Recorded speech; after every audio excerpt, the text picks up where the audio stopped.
himself to them like a loyal puppy, hoping for a scrap of attention.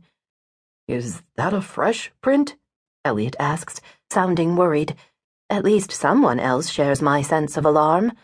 "I didn't see it here yesterday," says Richard. "The line must have come through last night. Imagine stepping out to answer the call of nature and running into that." He yowls and swipes a clawed hand at Elliot, who flinches away. This makes Richard and the blondes laugh, because Elliot is everyone's comic relief, the anxious American whose pockets bulge with tissues and bug spray, sunscreen and sanitizer, allergy pills, iodine tablets, and every other possible necessity for staying alive. I don't join in their laughter. Someone could have been killed out here, I point out. But this is what happens on a real safari, eh? Says Sylvia brightly. You're out in the bush with lions. Doesn't look like a very big lion, says Vivian, leaning in to study the print. Maybe a female, do you think?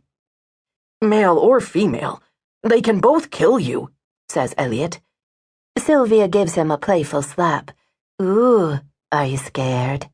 No, I just assumed that Johnny was exaggerating when he gave us that talk the first day. Stay in the Jeep, stay in the tent, or you die. "If you want to play it perfectly safe, Elliot, maybe you should have gone to the zoo instead," Richard says, and the blondes laugh at his cutting remark. All hell Richard, the alpha male. Just like the heroes he writes about in his novels, he's the man who takes charge and saves the day. Or thinks he is. Out here in the wild, he's really just another clueless Londoner, yet he manages to sound like an expert at staying alive. It's yet another thing that irritates me this morning, on top of the fact I'm hungry, I didn't sleep well, and now the mosquitoes have found me. Mosquitoes always find me. Whenever I step outside, it's as if they can hear their dinner bell ring, and already I'm slapping at my neck and face. Richard calls out to the African tracker, "Clarence, come here. Look what came through camp last night." Clarence has been sipping coffee by the campfire with Mr. and Mrs. Matsunaga. Now he ambles toward us, carrying his tin coffee cup, and crouches down to look at the footprint. "It's fresh," says Richard, the new bush expert. "The lion must have come through just last night." "Not a lion," says Clarence. He squints up at us, his ebony face agleam in the morning sun. "Leopard." "How can you be so sure? It's just one paw print." Clarence sketches the air above the print. "You see, this is the front paw. The shape is round, like a leopard's." He rises and scans the area. "And it is only one animal, so this one hunts alone. Yes, this is a leopard." Mr. Matsunaga snaps photos of the print with his giant Nikon, which has a telephoto lens that looks like something you'd launch into space.